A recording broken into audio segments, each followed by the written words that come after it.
கர்த்தருடைய பரிசுத்த நாமத்திற்கு மகிமை உண்டாவதாக. 108ஆம் சங்கீதத்தின் தியானங்களோடு இந்த கால வேளையிலே உங்களை சந்திப்பதில் நாங்கள் மகிழ்ச்சி அடைகிறோம்.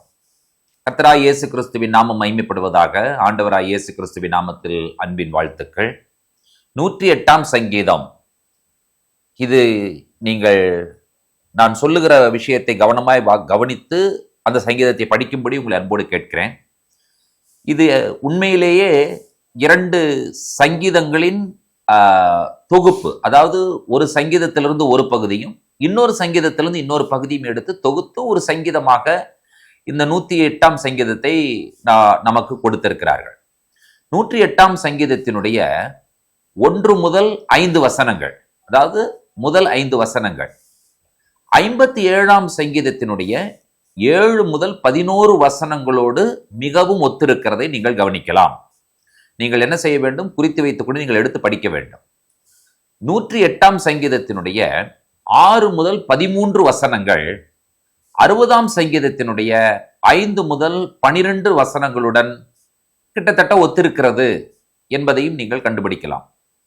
ஆதலால் இறையியலாளர்கள் மற்றும் ரபிமார்களுடைய கூற்று என்னவென்று சொன்னால், பரிசுத்த ஆவியானவருடைய ஏவுதலின்படி இது தாவீதால் துவக்கப்பட்ட ஒரு சங்கீதம் என்று சொல்லுகிறார்கள்.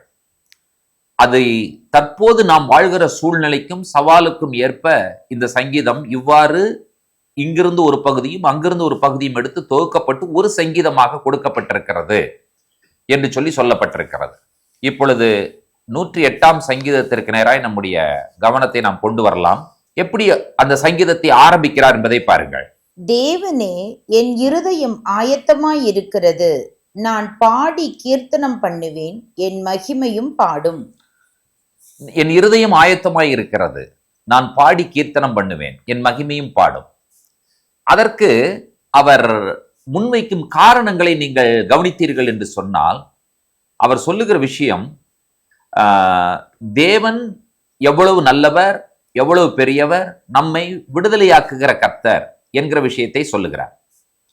நீங்களும் இந்த சங்கீதக்காரனோடு இணைந்து, இல்லாவிட்டால் நாமும் எல்லோரும் இந்த சங்கீதக்காரனாகிய தாவீதோடு இணைந்து நாம் எல்லாரும் சொல்லலாம். என்ன சொல்லுவோம் என்று சொன்னால், ஜனங்களுக்குள்ளே உம்மை துதிப்பேன், ஜாதிகளுக்குள்ளே, அதாவது தேசங்களுக்குள்ளே உம்மை கீர்த்தனம் பண்ணுவேன் என்று சொல்லி நாம் சொல்லுவோம். கர்த்தாவே, உம்முடைய கிருபை, ஆண்டவரே உம்முடைய சத்தியம் எவ்வளவு பெரியது என்று சொல்லியும் நாம் அறிக்கை செய்ய வேண்டியவர்களாய் இருக்கிறோம். இப்பொழுது இவர் சொல்லுகிற விஷயத்தை கவனித்தீர்கள் என்று சொன்னால், கிலேயாத் என்னுடையது, மனாசே என்னுடையது, எப்ராயிம் என்னுடையது, யூதா அதுவும் என்னுடையது, அது என்னுடைய நியாயப்பிரமாணிகன் என்று சொல்லுகிறார். வீணையே சுரமண்டலமே வெளியுங்கள். அடுத்தது என்ன சொல்லுகிறார்? நாங்கள் பாடி கீர்த்தனம் பண்ணுவோம் என்று சொல்லுகிறார். எதற்காக என்று சொல்லும் பொழுது, அந்த பாட்டினுடைய வரிகள், அவர் பாட விரும்புகிற விஷயம் என்னவென்று சொன்னால், 9வது வசனத்தை வாசிக்க கேட்போம். மோவாப் என் பாத பாத்திரம், ஏதோமின் மேல் என் பாத ரட்சியை எறிவேன், பெலிஸ்தியாவின் மேல் ஆர்ப்பரிப்பேன். மோவாப் உங்களுக்கு தெரியும், தற்போதைய ஜோர்டன்.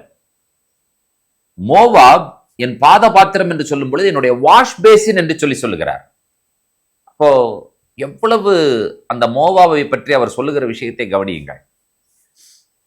அடுத்தது அவர் சொல்லுகிறார் ஏதோம்.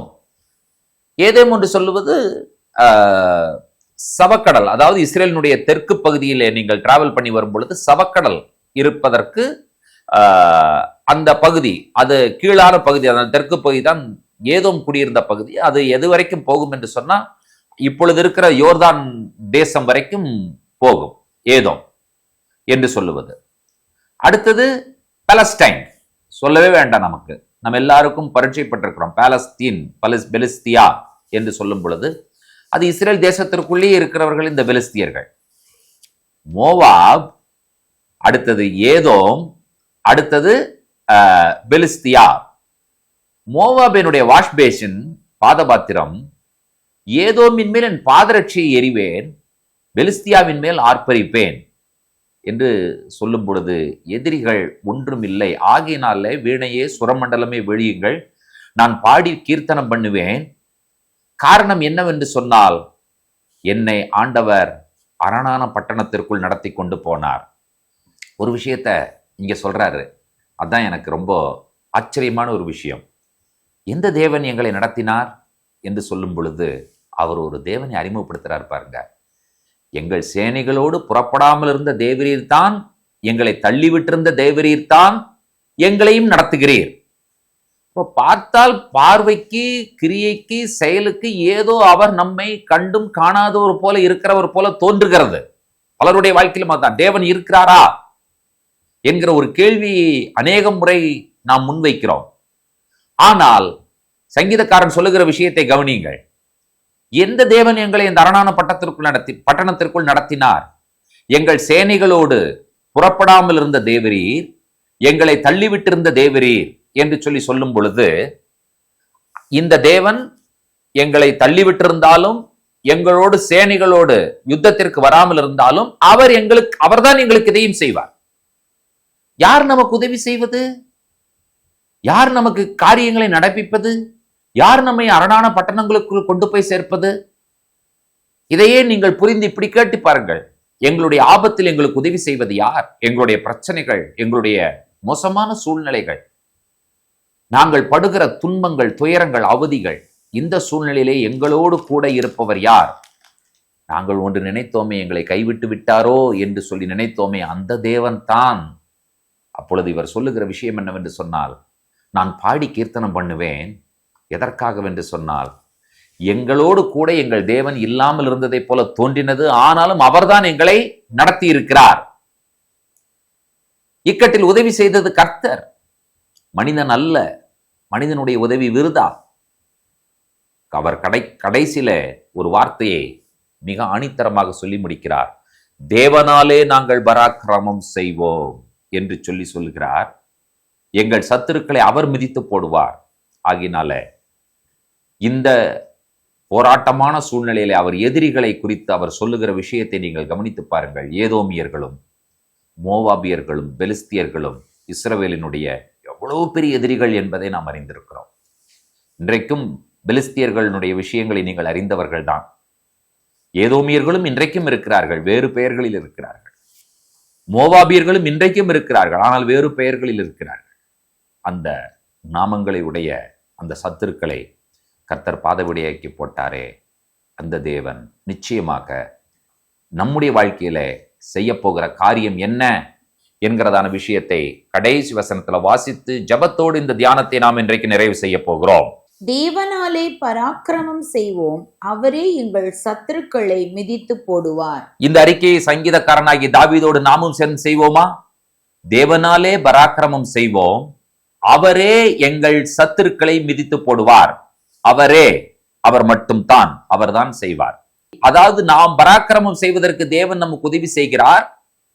நாம் எப்பொழுது பராக்கிரமம் செய்கிறோம் என்கிற விஷயத்தை நமக்கு புரிய வேண்டும் என்று சொன்னால், நம்முடைய சத்துருக்கள் மிதித்து போடும் பொழுது பிசாசு, பிரச்சனைகள், போராட்டங்கள், கவலைகள், கண்ணீர்கள், பாடுகள், இவைகள் எல்லாவற்றையும் மிதித்து போடுகிற ஒரு தேவன் நமக்கு இருக்கிறார். ஏதோமை மிதிக்கிற தேவன், பெலிஸ்தியவையும்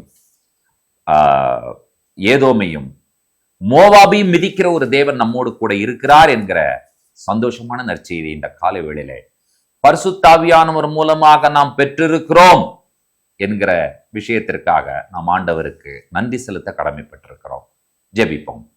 கிருபையுள்ள தேவனே, மோவாப் என் பாதபாத்திரம், ஏதோமின் மேல் என் பாதரட்சி எறிவேன், பெலிஸ்தியாவின் மேல் ஆர்ப்பரிப்பேன்.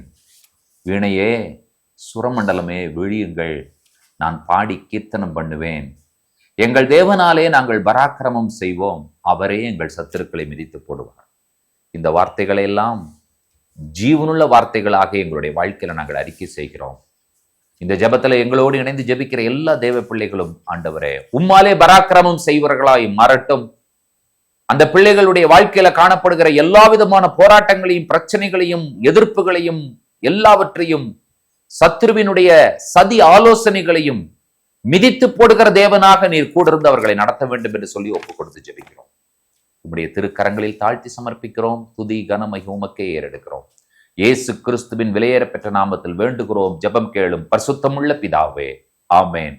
நம்முடைய கர்த்தராகிய இயேசு கிறிஸ்துவின் கிருபையும் பிதாவாகிய தேவனுடைய அன்பும் பரிசுத்த தேவாவியானவருடைய அந்யோன்ய ஐக்கியமும் சிநேகமும் நம்மனைவரோடும் கூட கர்த்தருடைய வருகை பரியந்தம் நீடித்து நிலைத்திருப்பதாக.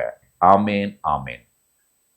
கர்த்தர் தாமே நம்ம ஒவ்வொருவரையும் நிறைவாய் ஆசீர்வதிப்பாராக. ஷலோம்.